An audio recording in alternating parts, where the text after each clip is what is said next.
Hello' guys, নমস্কাৰ। মোৰ নতুন এটা ভিডিঅ'ত আপোনালোক সকলোকে স্বাগতম জনালোঁ। আৰু আজি মানে আপোনালোকৰ লগত প্ৰেংক এটা কৰিলোঁ, বেয়া নাপাব সেইটো কাৰণে।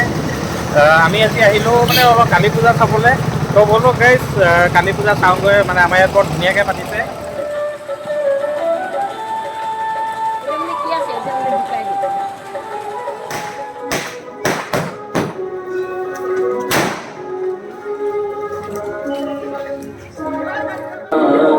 গাইজ, আমি আহি পালোঁ এতিয়া ডিব্ৰুগড়ৰ কালী মন্দিৰত, আৰু খুব মানে ধুনীয়াকৈ সজাইছে। আৰু মোৰ মাতটো আপোনালোকে শুনি পাইছেনে নাই পোৱা গম নাপাওঁ, আৰু মানে পূৰা ডাঙৰকৈ গান বজোৱা আছে। এয়া গাইজ চাওক কি ধুনীয়াকৈ সজাইছে।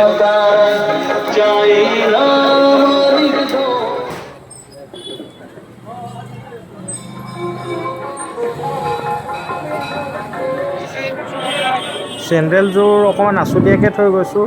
মানে বেছি দামী নহয়, 200 টকীয়া হয়। কিন্তু মানে ভয় লাগে ঘৰলৈ যাতে মানে খালী ভৰিৰে যাব নালাগে, সেইকাৰণে অলপ লুকুৱাই দিলোঁ আৰু।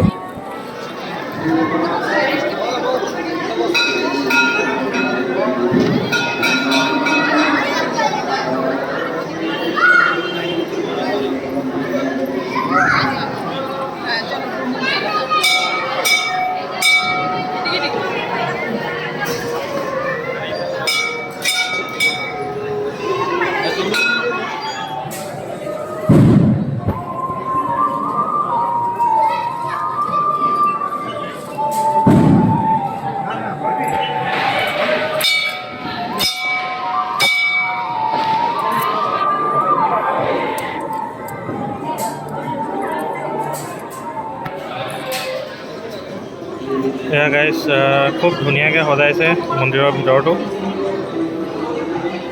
আৰু এইফালে গোটেই প্ৰসাদ থৈ দিছে।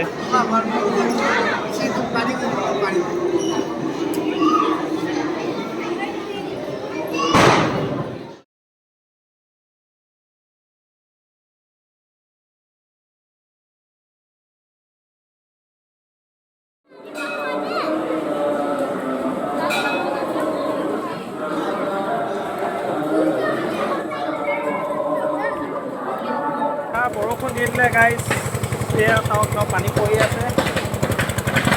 কালি মন্দিৰৰ পূজাখন চালোঁ। এই পূজাখনৰ পৰা গাইজ আহিলোঁ। তাৰপিছত এতিয়া সেই লগৰ এজন আছিলে, মানে লগৰজনৰ ঘৰৰ ওচৰতে পূজা পাতে, সিহঁতৰ গলিটোতে। তাৰপিছত আহিলোঁ, তাক ফোন কৰিছোঁ, নাই এতিয়া ফোনটো সি মানে ৰিচিভ কৰিলে, ই বজাৰ গ'ল মানে ফটকা কিনিবলৈ। তো মানে অকলে গৈ মেলি আৰু এপাক মানে গৈ আহোঁ, সেৱা কৰি আহোঁগৈ। এতিয়া চাওক কি ধুনীয়া বনাইছে।